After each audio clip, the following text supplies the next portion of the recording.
Que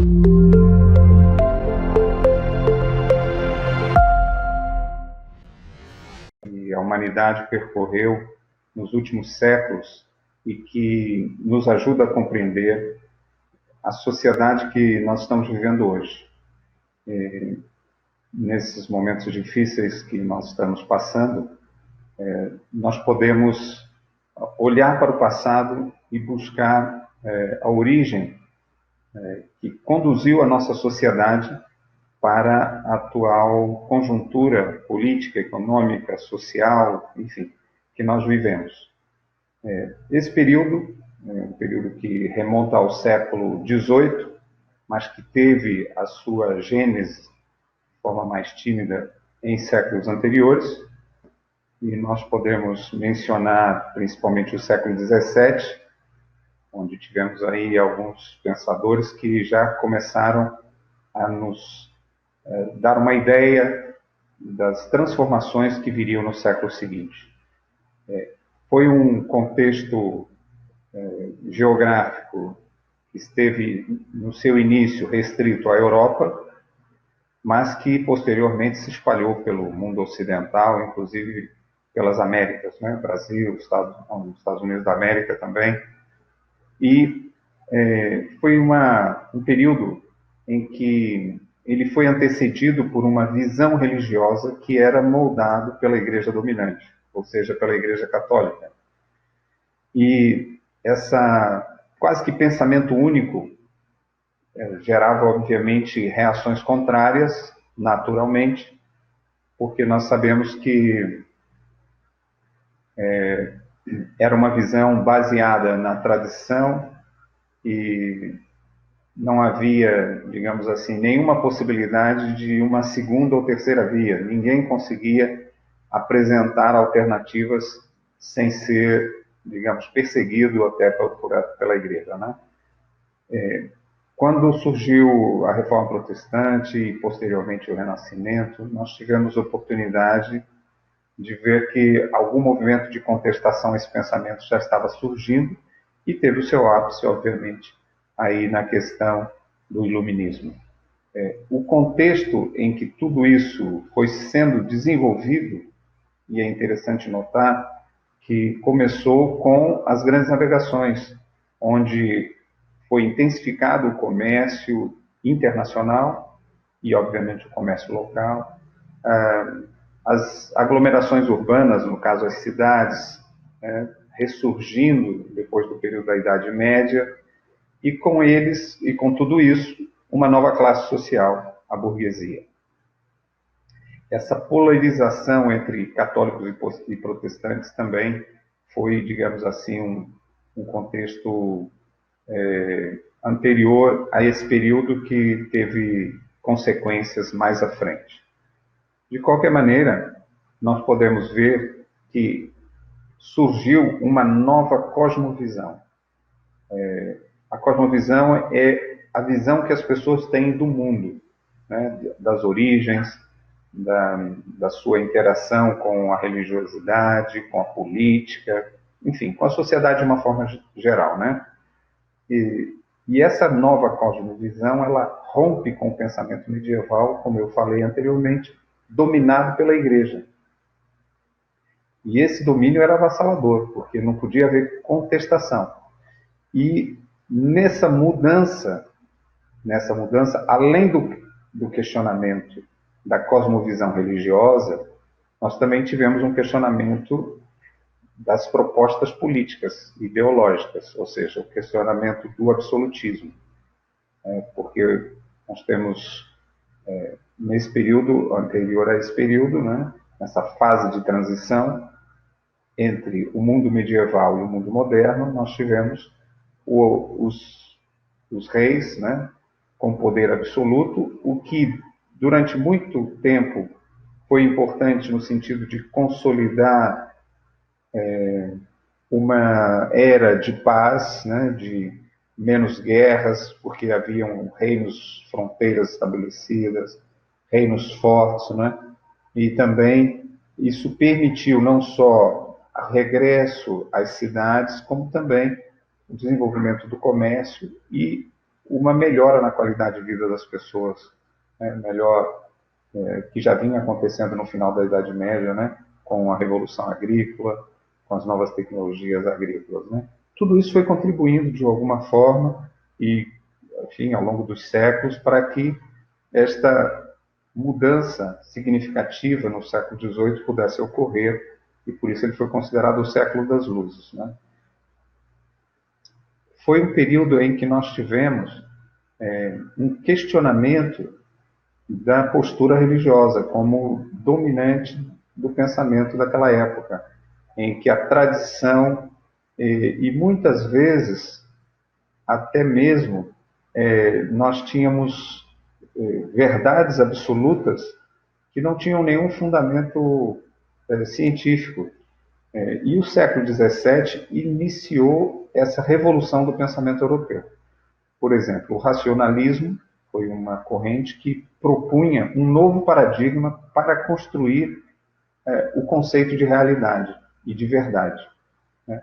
O naturalismo quer dizer o seguinte: a razão é o único caminho para chegar ao conhecimento, para chegar à verdade.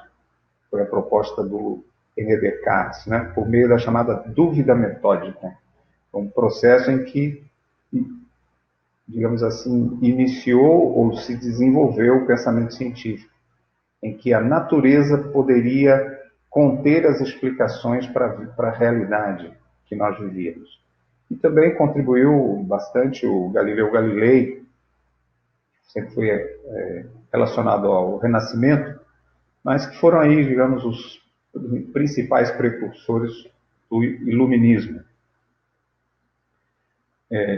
O Iluminismo foi um movimento, né, em que filósofos, cientistas procuraram um novo caminho para construir e para entender a realidade, regressando em alguns casos até ao passado, né, recorrendo aos gregos e romanos, à sua cultura, né, grego-romana.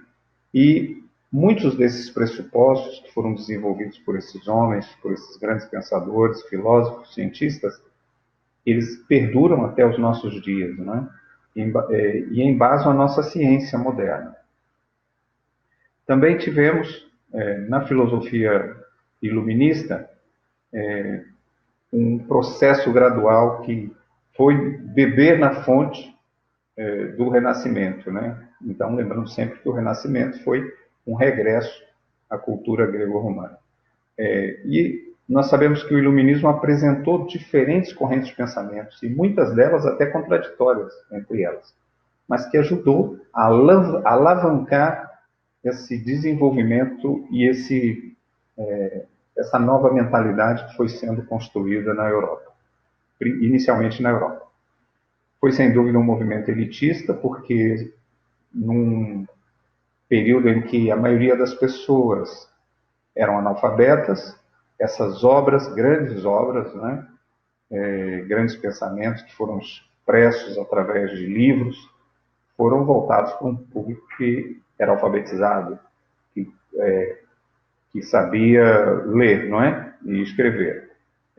Como a Igreja Católica detinha o monopólio da educação na época e havia escolhido educar apenas as elites, deixando a população geral e os trabalhadores na mais profunda ignorância, esse povo ainda não foi, digamos, atingido por esta povo mais simples, né, analfabeto, não foi atingido por esse movimento iluminista. O que mudou esse paradigma da educação foi a Reforma Protestante, porque os protestantes entenderam que as pessoas simples deveriam estudar a Bíblia no seu idioma e, obviamente, precisavam aprender a ler e escrever. Então, os protestantes foram os que criaram as primeiras escolas para o povo mais simples, né, o povo pobre. E também, obviamente, traduziram a Bíblia para o idioma local, e com o surgimento da imprensa, não é? O Gutenberg facilitou a reprodução de muitas Bíblias para que as pessoas pudessem ler, então eles aprendiam, estudavam, né, na própria Bíblia. aprendiam a ler e a escrever com a Bíblia.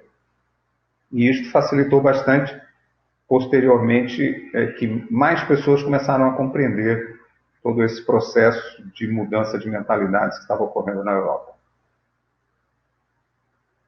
O racionalismo e o naturalismo defendiam a capacidade humana de poder compreender e explicar os segredos da natureza. De que forma? Através da pesquisa científica, ou seja, um fenômeno pode ser compreendido e explicado de formas naturais. Isso desenvolveu algumas tecnologias que nós utilizamos até hoje, né? com o decorrer dos séculos. Muitos, e é interessante isso aqui, é que muitos pensadores iluministas, eles conciliavam a sua pesquisa científica com a sua fé, né? Nós podemos citar o Isaac Newton, que foi um físico famoso, né? Todos conhecem, o Kepler, menos conhecido, né? Mas é um astrônomo famoso aí para quem gosta de astronomia. O Mendel, que é considerado o pai da genética, né? Com aquela experiência das ervilhas, e o Copérnico, sendo que esses dois últimos eram clérigos, ou seja, eram religiosos, né? E esses religiosos tinham, obviamente, um peso interessante porque eram respeitadíssimos na época e eles começaram, digamos, a questionar determinadas crendices que existiam e a revelar que a natureza podia ser compreendida, que Deus havia criado a natureza, mas que havia capacitado o homem, habilitado o homem para compreender esses fenômenos naturais. Então foi uma forma de uma mudança de mentalidade bem interessante, porque antes era impossível questionar o pensamento da igreja dominante, né? Houve também um embate muito interessante, e digo interessante porque tem consequências para os nossos dias, né? Um embate entre ciência e religião. Por quê?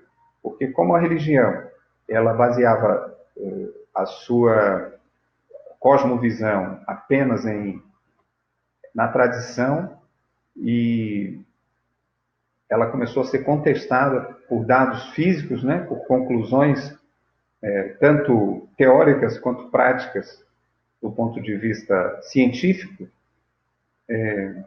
nós podemos ver que houve aí um embate entre essas duas questões. Mas eu acho interessante nós observarmos o seguinte: essa falsa dicotomia ou separação entre ciência e religião, ela foi muito consequência do pensamento predominante da época, que era o pensamento religioso católico.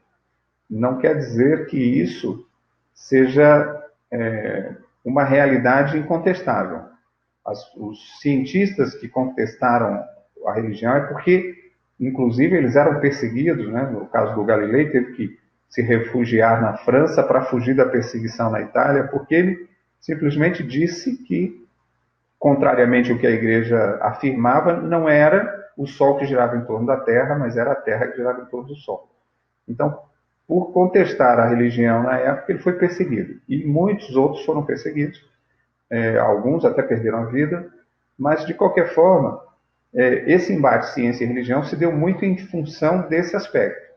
As pessoas acreditarem que a religião, por ser fechada a novas descobertas, né? No caso a religião católica, estamos falando da religião dominante, a novas cosmovisões, impedindo as pessoas de pensarem e de buscarem na ciência explicação para os fenômenos físicos, porque acreditavam que talvez isso ia contradizer a Bíblia, quando na verdade não é assim, né? Nós vemos que a Bíblia está em harmonia, embora não seja um compêndio de ciência, um livro, um tratado científico, ela se harmoniza muito com a ciência, não é? E nós podemos notar que esse conflito foi um conflito artificial, né? Uma tentativa de dizer assim, tudo que é de religião não é científico. Não tem nenhuma harmonia entre essas duas coisas, o que não é verdade. Tanto que a nossa a nossa charge aí, ela apresenta vários cientistas religiosos, né? E no final chega um cristão contemporâneo, né? E aí vem um pesquisador, que ali no caso está implícito que é ateu, e diz para ele que quem acredita na Bíblia não pode ser cientista, né? É uma crítica, né, a esse tipo de pensamento hoje, e nós podemos ver que não faz nenhum sentido, mas que teve, hoje nós podemos compreender essa visão que existe hoje, né, de colocar a ciência e a religião em conflito.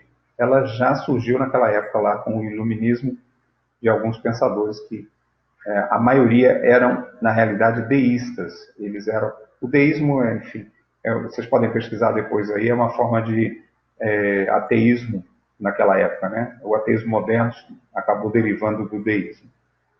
Bom, o que esses filósofos propunham de uma forma geral?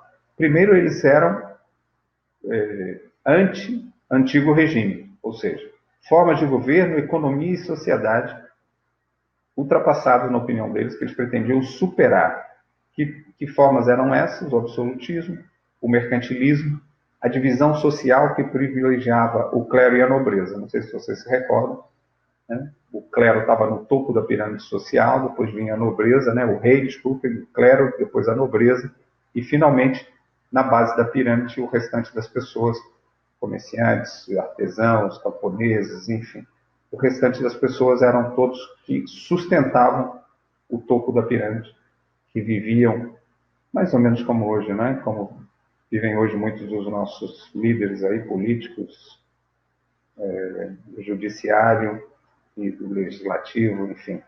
Pessoas vivem no topo da pirâmide, são sustentadas pela maioria que trabalha, e essas pessoas apenas ficam ali tentando usufruir os benefícios do trabalho dos outros através dos impostos. Temos aí, digamos, um organogramazinho de como as coisas funcionavam naquele tempo, né? Mas, de qualquer forma, é importante compreender que havia, por parte dos iluministas, uma visão de que isso era, de fato, digamos, o grande mal da sociedade. Tivemos, em alguns momentos, alguns reis que se chamaram ou se autodenominaram déspotas esclarecidos, ou foram denominados como tal. Eram absolutistas, reis absolutistas, que procuraram modernizar, né, a forma de governar, adotando um discurso iluminista, mas meio de fachada. Promoveram algumas reformas, é verdade, e tentaram criar governos mais justos e equilibrados como uma forma de se manter no poder, de uma certa forma, né? Porque mudava tudo para continuar tudo igual, né? Mudavam algumas coisas para que tudo continuasse igual. É verdade que alguns, como Luís XIV, né, adotaram algumas medidas liberais, incentivaram a educação pública, aprimoramento do sistema de arrecadação de impostos, etc., né? Mas, na prática, as coisas não mudaram muito, pelo menos para as camadas menos favorecidas da sociedade. Em relação à contemporaneidade, nós podemos olhar para o iluminismo como, digamos, como eu já disse, o fundamento do nosso mundo contemporâneo, principalmente pelo impulso que deu à ciência, né, aos métodos científicos, e a laicidade, que é a não religiosidade, ou seja, não permitir que a religiosidade formatasse com exclusividade e de forma baseada apenas na tradição a sua visão de mundo. A própria interpretação da Bíblia naquela época, ela era condicionada pela tradição, e ainda é até hoje, né? No caso da Igreja Católica, pela tradição e não pelos fundamentos bíblicos que estão, no meu entender, em harmonia com a palavra de Deus e não em desarmonia, como muitos querem fazer acreditar. Então, o nosso mundo contemporâneo, ele sofre muitas consequências desse período. E o iluminismo, uma proposta que iniciou lá no século XVII, XVIII, principalmente, ele contribuiu de forma significativa para que a sociedade que nós temos aqui hoje, embora não foi só o iluminismo, fique claro, já podemos lembrar novamente do Renascimento, das grandes navegações, todo esse processo que foi desenvolvendo, e hoje o que nós temos em termos de capitalismo de sociedade e capitalismo, ele tem aí a sua gênese, inclusive nós vamos poder estudar depois no nono ano, vamos poder estudar o desenvolvimento que isso teve, inclusive, com aspectos que estão relacionados à nossa sociedade atual. Portanto, este é a nossa aula de hoje, e nós vamos passar algumas atividades, vou deixar algumas atividades para vocês lá no eClass, vou subir também esta aula, e vocês poderão desenvolver essas atividades durante a próxima semana. Para que depois, na outra semana, né, nós possamos entrar num novo conteúdo. Queria deixar uma reflexão final para vocês, pelo filósofo inglês John Gray, numa entrevista à revista Época, em 2005, que diz o seguinte: os seres humanos diferem dos animais principalmente pela capacidade de acumular conhecimento, mas não são capazes de controlar o seu destino nem de utilizar a sabedoria acumulada para viver melhor. Nesses aspectos, somos como os demais seres. Através dos séculos, o ser humano não foi capaz de evoluir em termos de ética ou de lógica política. Não conseguiu eliminar seu instinto destruidor, predatório. No século XVIII, o iluminismo imaginou que seria possível uma evolução através do conhecimento e da razão, mas a alternância de períodos com avanços e declínios prosseguiu inalterada. A história humana é como um ciclo que se repete, sem evoluir. Então, de uma certa forma, as propostas iluministas não se confirmaram, né? Que era uma sociedade mais desenvolvida, mais solidária, mais feliz, né? Mais próximo da perfeição. Essa proposta, nós que somos cristãos compreendemos que é uma proposta que, separada da proposta do Evangelho, não se concretizará. Por isso, nós, como cristãos, mais do que compreender, estudar e compreender a história, nós precisamos estudar e compreender a Bíblia, o projeto de Deus e as profecias, para que assim nós consigamos entender que Deus está atuando através da história para conduzir o nosso mundo, e especialmente o seu povo, aqueles que o amam, que fazem a sua vontade, que estão em harmonia com o seu projeto, um dia possam estar no mundo, melhor ainda do que o que os iluministas visualizaram no século XVIII. Para a próxima aula, nós vamos estudar os Estados Unidos e desde a sua formação até a Guerra da Secessão, ou seja, a Guerra Civil. E vamos compreender que o iluminismo influenciou, de fato, a história dos Estados Unidos.